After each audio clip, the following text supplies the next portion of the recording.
Hello and welcome to Norwood News. Today is Friday, November 18th, and I'm your host, Kristen McDonald. It is great to have you with us as we end another week here in Norwood. This week, we have a lot in store for you on Norwood News. Norwood celebrated Veterans Day last Friday. The Recreation Department is gearing up for a fun holiday season, but first, on Monday night, town meeting members gathered to vote on 16 articles. The meeting started with the news that 2 articles related to the zoning at 256 Lenox Street were being referred back to the petitioner and that no vote would be needed on either article. With those off the table, town meeting got to work on the rest of the articles.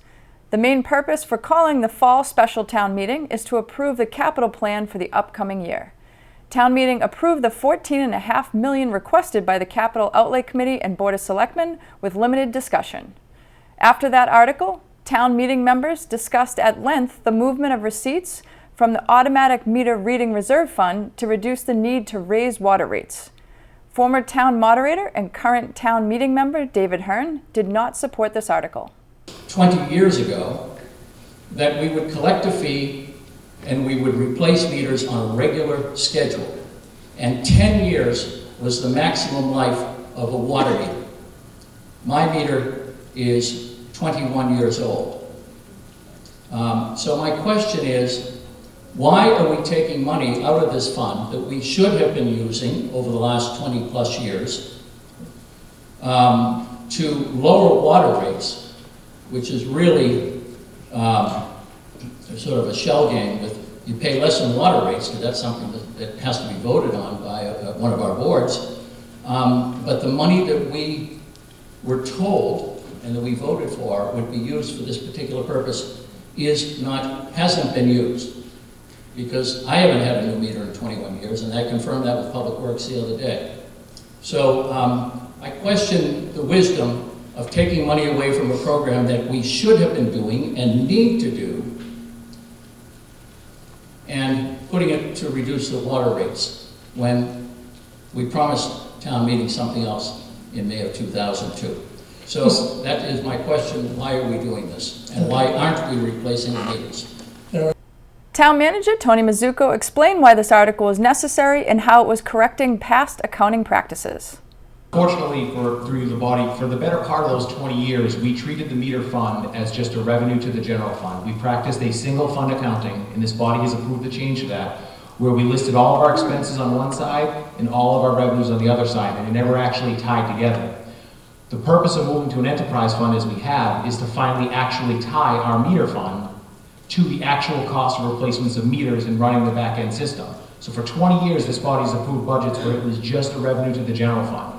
About 2 or 3 years ago, the selectmen approved an increase in the rate, and that allowed the fund to actually build up some money beyond the number that had been plugged into the budget and had been used to balance the budget for the better part of 10 or 15 years or more.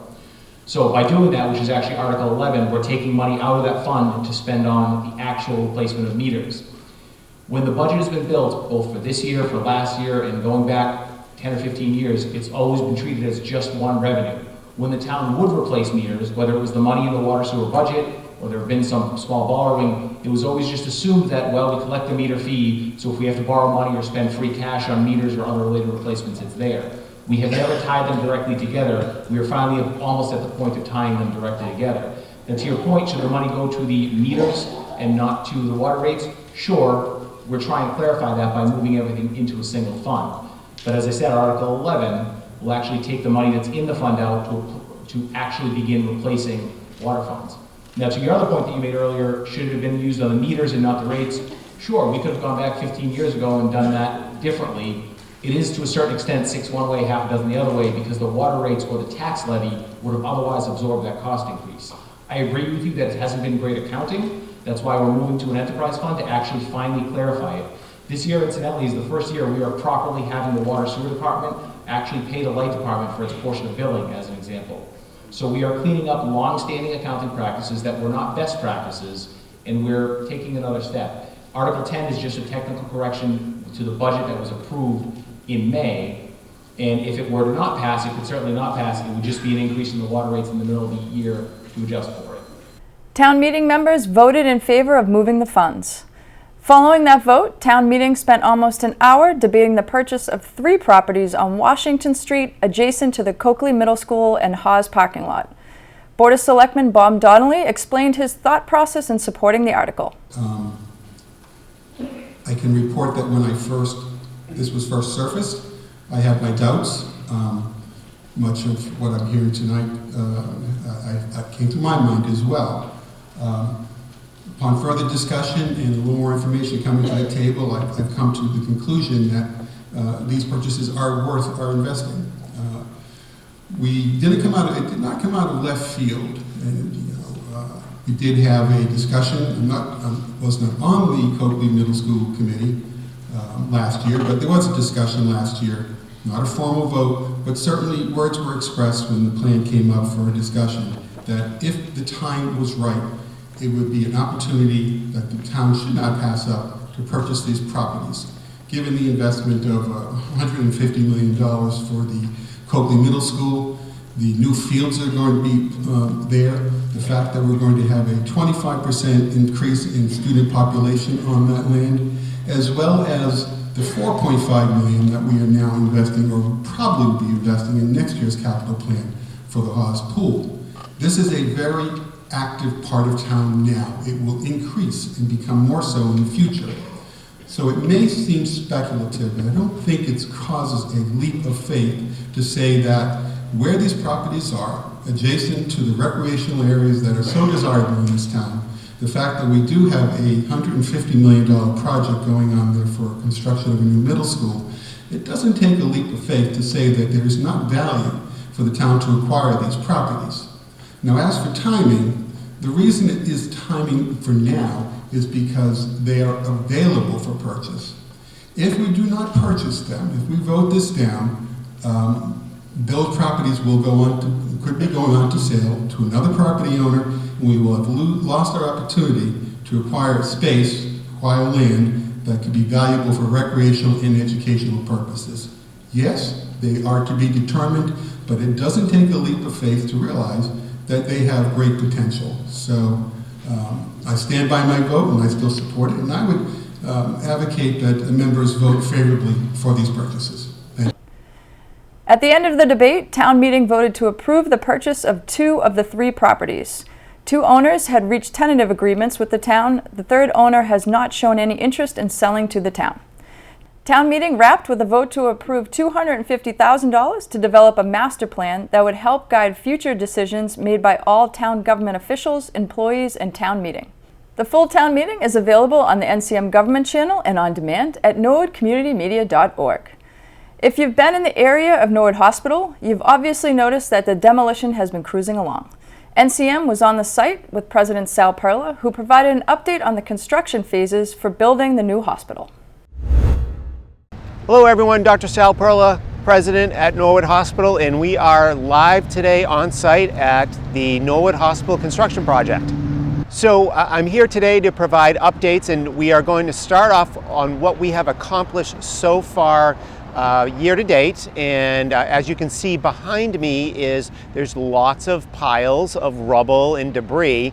So obviously the entire campus has come down to the ground, and all 10 buildings have been demolished. Abatement of asbestos was completed beforehand, and we are now approaching actively inside site work, and part of that is the crushing and sorting of materials, which you can see over to the left and also to the right of all the debris, and really learning a lot from the Suffolk crew on actually how they crush, sort, and reuse all of the material to keep the site as green as possible and also keep the environment and community safe. So to discuss how we actually get our new campus, the design and engineering has been ongoing. It's been in process for well over a year, and we have amazing teams. We are utilizing a great architectural firm, engineering firm, and we meet about 28 hours a week with our medical staff, with nursing staff, with community members, board members. So we meet, we review all of the progress week to week, and then develop the plans that are eventually provided to. To watch the full hospital update with Sal Perla, please tune into the NCM Community Channel. Cafe Venice has been a staple in South Norwood for decades. NCM talked to owner Mark Hannon about what it's like owning the restaurant and what he likes about what he does every single day. I've been working here for 28 years. I bought it just 4 years ago the other day. I've been doing this since I was 14 years old. Me and the owner were friends before this. I came to work for him. He gave me the first shot at it. So I figured why not take the shot? Because if I didn't take the shot, I'd regret it for the rest of my life. Basically, it's Italian-American cuisine. We do a lot of veal palms, chicken palms, different Italian dishes. We also have the prime ribs and some American dishes like stuffed peppers to American chop suey to mac and cheese. We do a little bit of everything. You get a great portion for a great price and friendly atmosphere. My staff is fantastic. People seem to like them. I'm a people person. I like to go out and interact with my customers and as well as my staff, like I said before. And I like cooking, I like entertaining, whether it's here or at home or when we go on vacation. We've been doing loads of functions lately. The other side of the dining room over there, we don't use a lot. Staffing issues because of, since COVID, we're short of staff on certain things.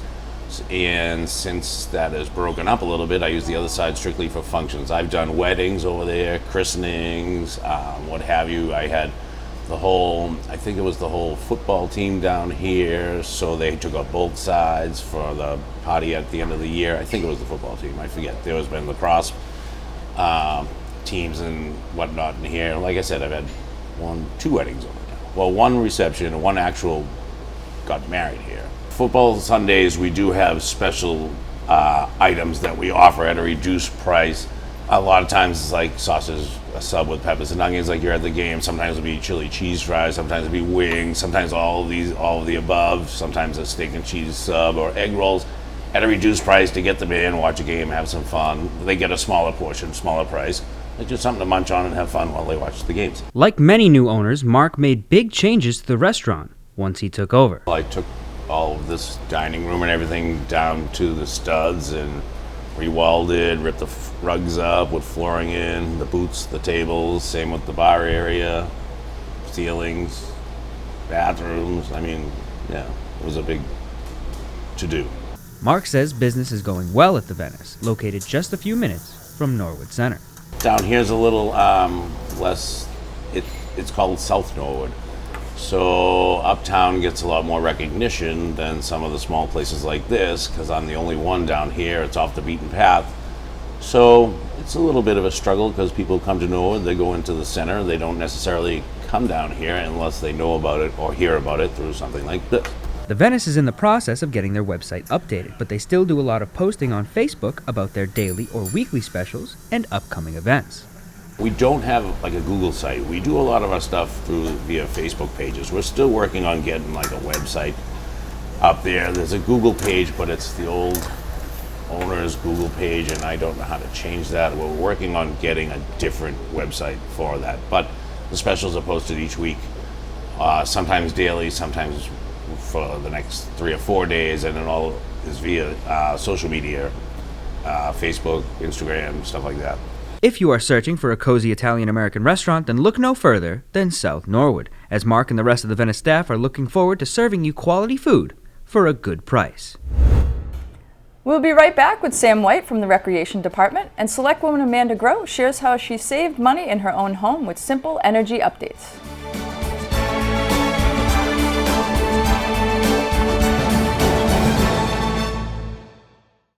Did you know Norwood Community Media has a weekly newsletter?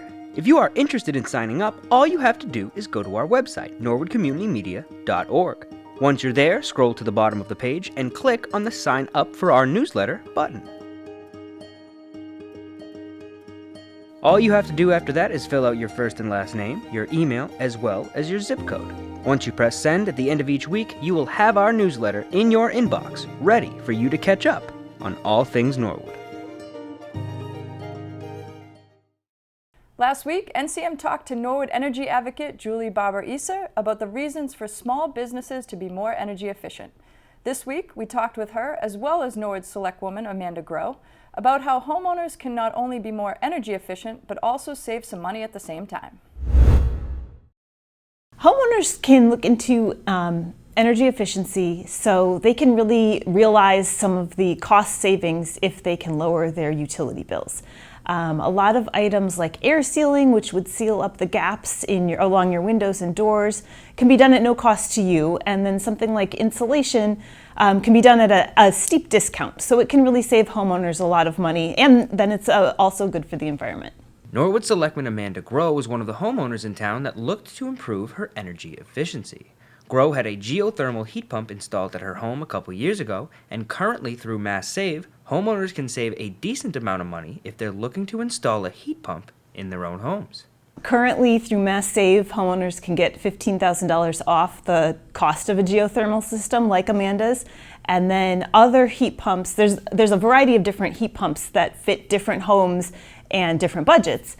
And the regular heat pumps that most people look at are up to $10,000 off, both through Mass Save and through Norwood Light. I decided to convert my home from an oil-based heating system to an air source heat pump, and I also did some insulation and some weatherization. It's really interesting the way these systems work, because what they're doing is, unlike most systems where you're trying to push hot air through the air using resistance, what these are doing is taking the ambient temperatures that are already in the air around it and either pulling the heat towards where it needs to go or pulling the heat out and throwing it somewhere else that's not in your house. There's a lot of different reasons that homeowners should consider doing what I did.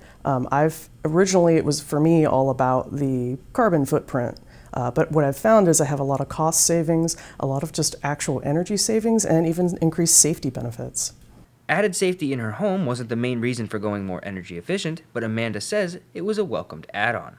I realized that I don't have to worry about a giant oil tank in my basement. One of the things I had learned over the years looking at different hazard spills in the town is that, that's one of the risks you can have is your oil tank can fail and fill your basement up with diesel essentially, which is a risk. You don't have to worry about fumes. You don't have to worry about the gas leaks or high pressure gas explosions like we saw in the Merrimack Valley. The entire system and all the work done on her home has shown that it helps not only the impact on the environment, but the impact on Amanda's wallet as well. This has helped us in many ways in our home. First off, we weren't originally planning for this to be a huge major change, maybe some cost savings, but we found that it was a lot of cost savings. We actually allowed Norwood Light and the town's energy manager access to the data about the changes in our energy usage. So by the time we got done with all these projects of doing the insulation, getting the heat pumps, changing the water heater, by the end of it, we're looking at like 40% savings in terms of our energy bill, and the amount of electricity usage that we're using now, it only increased by like 17%, but our overall cost savings was 40% compared to what we were paying to refill the oil tank. The one thing I wanted residents of Norwood to take away from this interview was when I first did this, it was about lowering my carbon footprint, but what I found was sometimes with a big decision like this where you're making such a radical change to your home, these are systems that last like decades of the house that you're in. And I wanted people to be able to see what it was like to go through the experience or to have somebody that they knew, like that they could ask questions like, hey, what about this, or how did this work? And so I think it's really important to talk to people that you know to get their feedback if they've done one of these systems. And I know that there's lots of people in town that have at this point.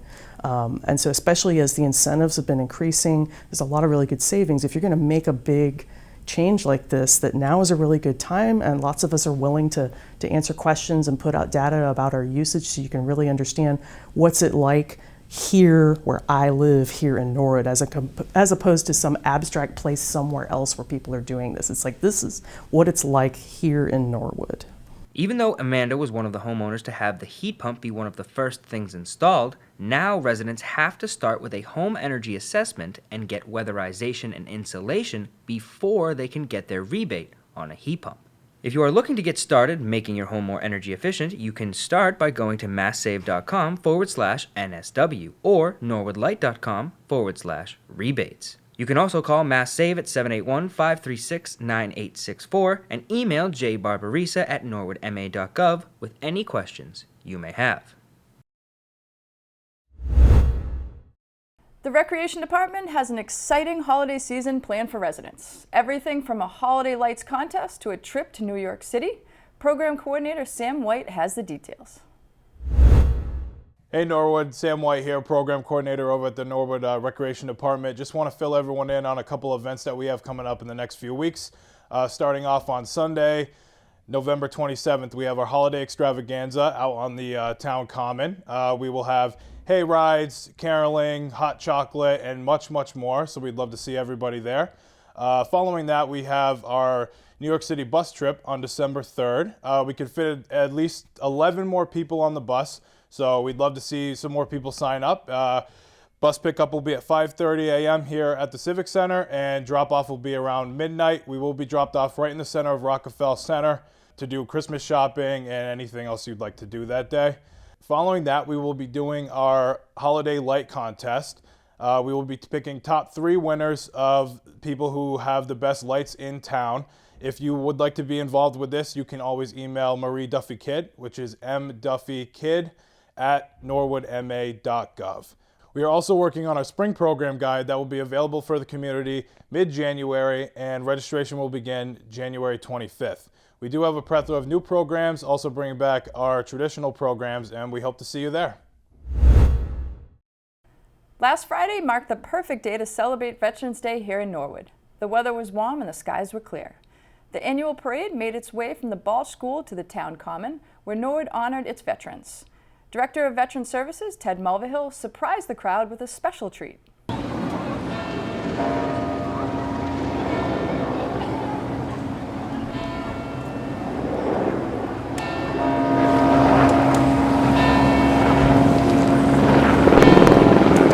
The pilot of that aircraft wishes to remain anonymous, but trust me when I tell you, he's a highly decorated Army aviator. He flew helicopters in the first Gulf War and the liberation of Kuwait and earned several high decorations for that. He wishes to remain anonymous, but wanted to provide this honor to us all today, so we thank him. The full Veterans Day program is now airing on the NCM Community Channel and is available on demand. And now we're going to toss it over to Zaina Najjar with school news. Hi guys, I'm Zaina Najjar, and let's take a look at some activities happening in our Norwood schools this week. In Norwood High School news, the winter launch of the online school store is now open. This store is a fundraiser for Student Council, and a portion of the proceeds will go to their club so they can work on events and activities for the school year. The store will be open from now until November 27th, with items shipped before holiday break. They have included many of the popular items from our fall launch, as well as some awesome new winter items, including a Norwood Ugly Sweater sweatshirt, Mustang flags, winter hats, pajama pants, vests, and more. The current store is their winter launch, and they are planning to do another in the spring. They will repeat some of their best sellers, but if you want something, you may want to buy it now. Last week, the Coakley Middle School showed thanks to appreciation for our veterans. In addition to wearing red, white, and blue, many classes spent the end of the day learning more about Veterans Day, what it means, who it's for, and how it came to be. Thank you to the CMS teachers who shared materials for the whole school to learn more about this important holiday. Len Cabral, the storyteller, came to Callahan School on Thursday for 2 great storytelling sessions. Students had so much fun listening to his stories and using their imagination. He gifted the school 2 CDs with many of his stories so students could listen to them in the classroom throughout the school year. Thank you to the Callahan PTA for putting this event together. Grade 4 students in Miss Shan's small group were working hard on place value. Check out this math tower. Students were learning and having fun at the same time. Grade 2 students in Miss Storelli's small group have worked so hard on reading. Since the beginning of the school year, they persevered when reading challenging words. And the grade 4 band, under the direction of Mrs. Lawrence, learned their first song, Hot Cross Buns. Check out this video for their awesome performance during the practice. This is the Callahan School first performance of Hot Cross Buns. 1, 2, 1, 2, Here we go.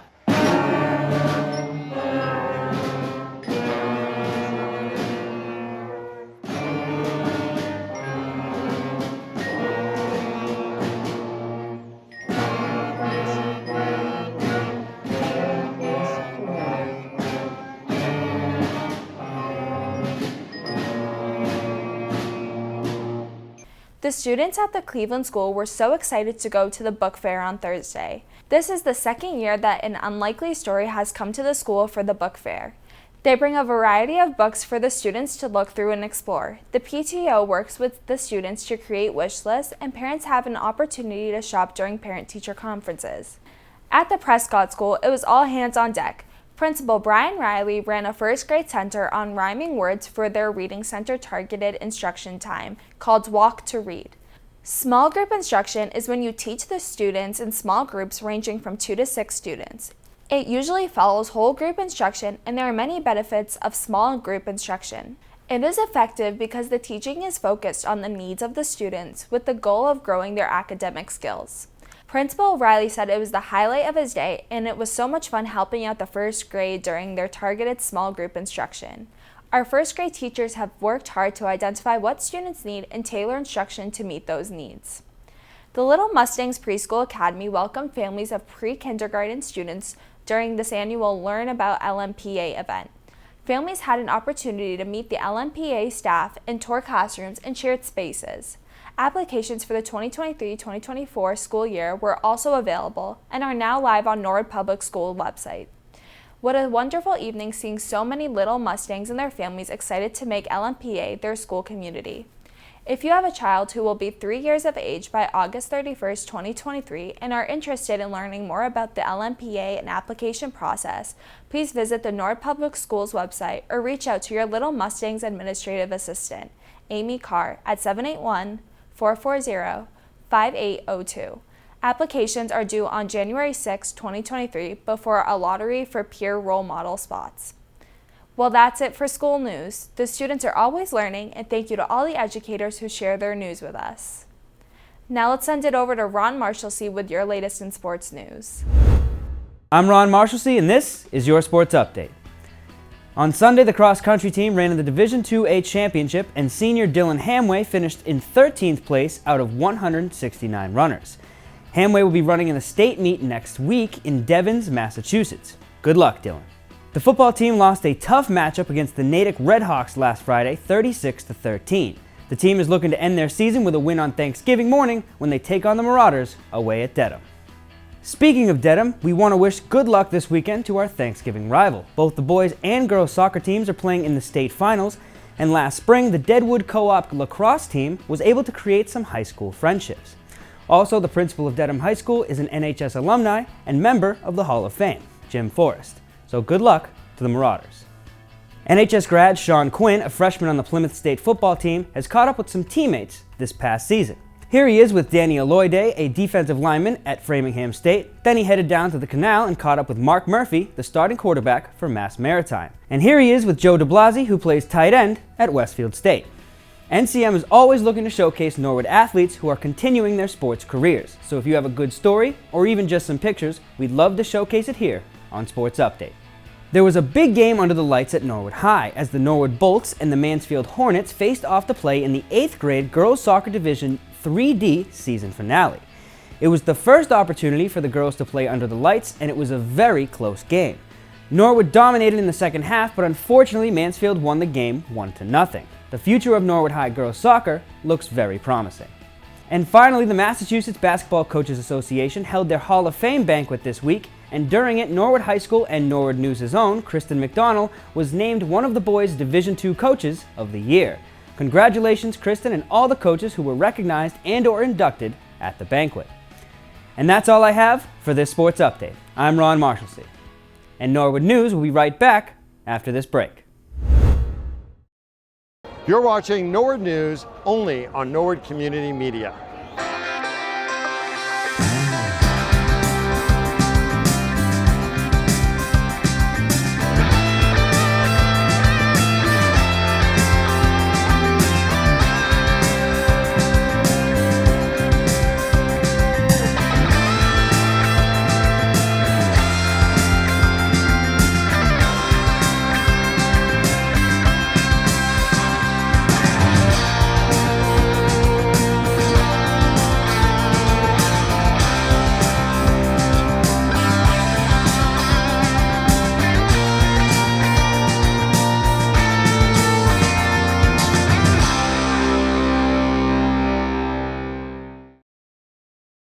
government news, at the Wednesday afternoon Airport Commission meeting, Michael Clemmy appeared in front of the Commission on behalf of Ernie Bach Jr.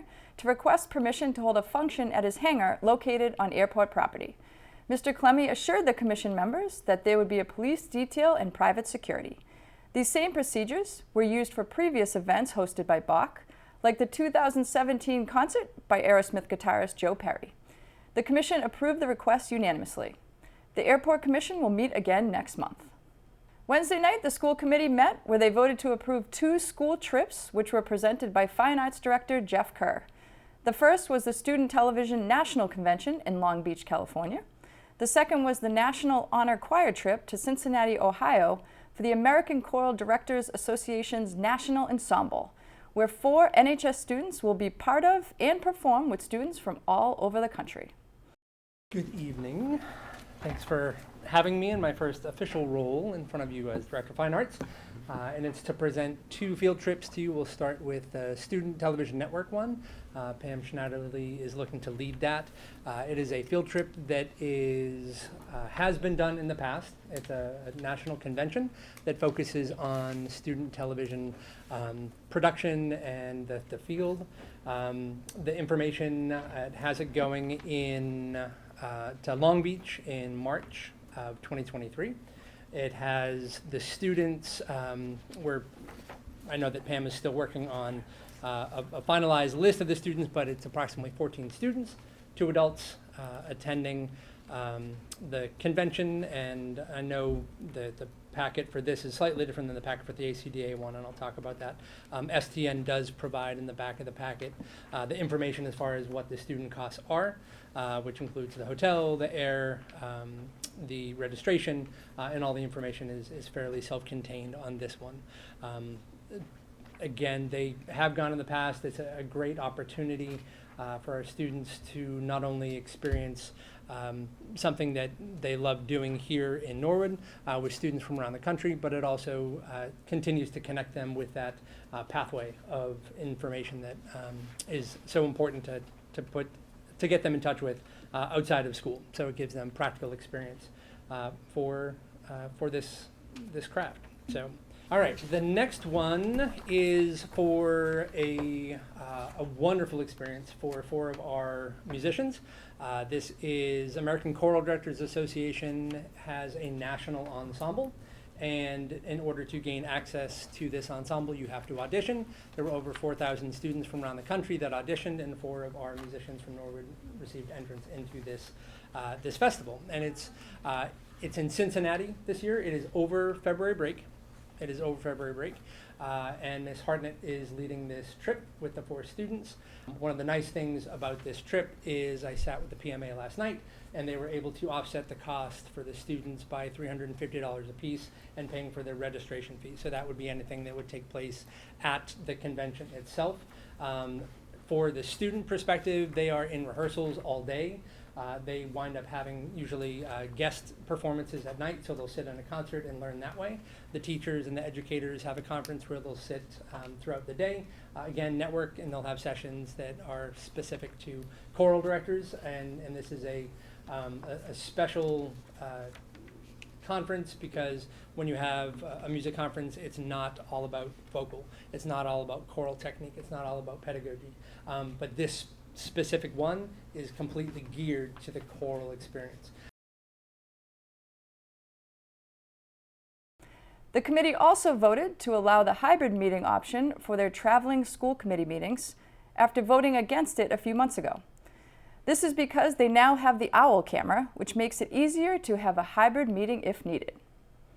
For the past 10 years, the Friends of Norwood Center have celebrated the American Express sponsored event, Shop Local. It is a great way to get out and support small businesses and get to know small business owners in the community. Owner of Charles River Running, Charlotte Walsh, explains why it is so important to support small businesses every day, not only on Small Business Saturday. The fact is that every dollar that's spent at a local business, 67 cents remain here in the local economy, and that's year-round. So all the businesses and restaurants and salons here in Norwood pay taxes to the federal government, the state government, but also to the town of Norwood. So some of that 67 cents goes there. They also are the ones who sponsor your T-ball team and donate to Circle of Hope, and Jeff Bezos basically doesn't do that. So that's another portion of the 67 cents. The other portion is that when you walk into a small business in Norwood Center, you usually recognize the people working there, and that's because they live in Norwood and their kids go to school here. So we are employing people in the community, and that's the final part of the 67 cents.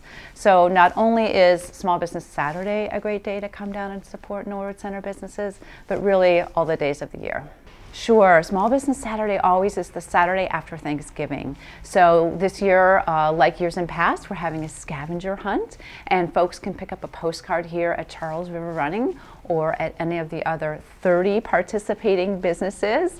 So they can come down to Norwood Center on that day, they can shop, they can get a bagel, they can get their nails done, they can get their pet groomed, they can grab a massage, they can do all those things on Saturday. If they check off 5 businesses that they've made a purchase at, they'll be entered to win a drawing, and we've got some great prizes. With the holidays right around the corner, I know I can't believe it either. The Recreation Department will be holding its annual holiday extravaganza on Sunday, November 27th. Santa and Mrs. Claus will be on the Common to ring in the holiday season. The event starts at 1 p.m. on the Town Common. Sticking with the holiday theme, the Circle of Hope will be hosting their annual Luminary Night on December 3rd on the Town Common as well.